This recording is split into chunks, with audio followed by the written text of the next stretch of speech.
Class में ही रहता हूँ, मगर एक बच्चा बेचारा बहुत देर से वेट कर रहा था, 3-4 घंटे से। तो मेरे से बोला गया कि सर एक बच्चा 3-4 घंटे से वेट कर रहा है, कह रहा है जब तक मिलेंगे नहीं तब तक जाएंगे नहीं। तो फिर मैंने कहा ठीक है, मैं मतलब क्लास रोक के, बीच में रिकॉर्डेड क्लास चल रही थी, उसको रोक के फिर मैं मिलने गया।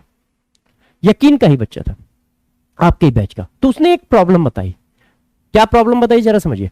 उसके पिछली बार जो आंसर की आई है, हम लोगों ने डिस्कस किया, उसके हिसाब से उसके 510 या 520 नंबर बनना है, और वो इस बैच में है, आपके बैच में, यकीन 2.2 में, जो अभी चालू किया है। अब उसने प्रॉब्लम बताई कि सर, मैंने कहा क्या?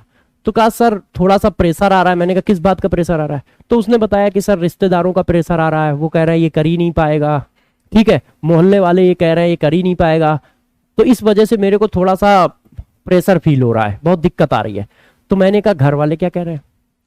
तो उसने कहा घर वाले तो कुछ नहीं कह रहे हैं, मगर किसी तरह से उन्होंने अपने जो भी थे फिर से हमें कराने के लिए चालू कर दिया है। तो मैंने कहा देखो यार, आपको मैं एक बात बता देता हूं, यदि आप ऊपर वाले की भी बात करो ना, तो 10 लोग ऊपर वाले से भी खफा होंगे, चेक कर लो आप। मैंने उसको ये बोला कि 10 लोग ऊपर वाले से भी खफा होंगे, और 100-200 लोग हमको भी पीछे गालियां देते होंगे। तो सबकी चक्कर में तुम मत रहो, तुम सिर्फ अपने एम पर फोकस करो। मोहल्ले वाले क्या कह रहे हैं, रिश्तेदार क्या कह रहे हैं, नातेदार क्या कह रहे हैं, उनकी बातों का जवाब मत दो। सिर झुका के सिर्फ अपना काम करो। क्यों? क्योंकि उनकी बातों का जवाब अभी आप दोगे ना तो फंस जाओगे। आप उनकी बातों का जवाब अपने सिलेक्शन से दीजिएगा। आप उनकी बातों का जवाब अपने सिलेक्शन से दीजिएगा। और मैंने कहा बेटा ये तुम्हारे साथ नहीं होता है, हर बच्चे के साथ, हर पर्सन के साथ होता है। जब वो कोई कदम आगे बढ़ाता है तो 2 लोग सपोर्ट करते हैं, 98 लोग अपोज करते हैं। तो ये तुम्हारे साथ भी हो रहा है कि तुम्हारे 520 नंबर, 510 नंबर है, और ये नंबर कम लग रहे हैं किसी को, और किसी को ये लग रहा है इस बच्चे का नहीं होगा। तो इसका मतलब समझ रहे हो ना, वो चाहता है कि तुम्हारा ना हो, वो चाह रहा है कि तुम्हारा ना हो, क्योंकि 510 और 520 वाले का नहीं होगा तो होगा किसका यार? जितने नंबर सिलेक्शन के लिए चाहिए थे उतने से ज्यादा का वो पेपर करके आया है, बस सिली मिस्टेक की वजह से 520 510 आ रहे हैं। आप सोचो, आप यदि हर सब्जेक्ट में 4-4 क्वेश्चन गलत करते हो तो यही होगा। मगर बच्चे प्रेशर में आ जाते हैं। तो मैं सभी बच्चों को एक एडवाइस देना चाहता हूं, ठीक है, सभी बच्चों को एक एडवाइस देना चाहता हूं। सबसे सबसे गौर सुनिएगा, सबसे बुरी बात यही है, क्या कहेंगे लोग। आधे से ज्यादा बच्चों का कैरियर इस स्टेटमेंट ने तबाह किया है।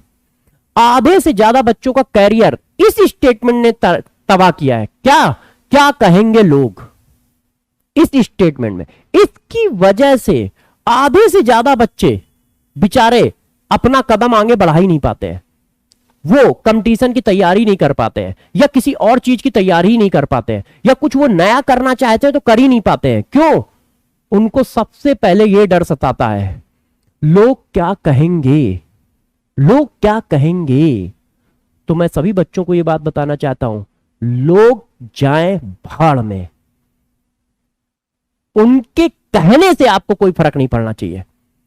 आप बस इस दृढ़ निश्चय पे रहो कि आपका मन क्या कह रहा है, क्या उस चीज को तुम अचीव कर पाओगे, क्या तुमको अंदर से ये फील हो रहा है कि हां हमारे अंदर काबिलियत है इस काम को करने की, तो लग जाओ, लग जाओ।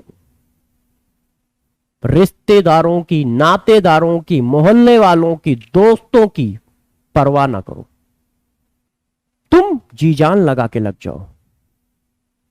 तुम्हें छोड़ो, हमें लोग कहते हैं कि तुम ये नहीं कर पाओगे, तुम तो छोड़ो यार, हम लोगों को लोग कहते हैं, मगर हम लोग परवाह नहीं करते। तुम भी परवाह मत करो, मगर उनको जवाब देना भी बहुत जरूरी है, नहीं तो वो जान खा जाएंगे। तो उनको जवाब किससे मिलेगा? सिलेक्शन से मिलेगा। और फिर वो लोग यही कहने आएंगे, वही रिश्तेदार यही कहने आएंगे कि मैंने तो वर्मा जी आपसे कहा था कि आपका लड़का एक दिन डॉक्टर बनेगा ही बनेगा है। फिर वही कहने आएंगे, मैंने तो आपसे कहा था कि आपका लड़का टैलेंटेड है, कुछ करके दिखाएगा। तो यार लोगों के चक्कर में मत रहो। मैं सभी बच्चों को ये एडवाइस देना चाहता हूं, क्योंकि उस बच्चे की शकल और उस बच्चे का मैंने कॉन्फिडेंस देख के मैं खुद हिल गया था कि यार बच्चा बेचारा इतना प्रेशर में है, इतना प्रेशर में। तो मैंने उसको समझाया। तो आप लोगों को भी यही एडवाइस देना चाह रहा हूं कि रिश्तेदारों के, मोहल्ले वालों की बातों पे ना आइए। यदि आपको लगता है कि आप कर सकते हो तो आंख बंद कर दे। उनको जवाब में मत दीजिए, उनको जवाब भी मत दीजिए। उनको जवाब आपका सिलेक्शन देगा, आप नहीं दोगे। ठीक है, तो जी जान लगा के पढ़ाई करिए सब लोग, और इन बातों को अवॉइड करिए, सुनिए, कान से निकाल दीजिए। ठीक है, हमेशा लोग कुछ ना कुछ कहते ही रहते हैं।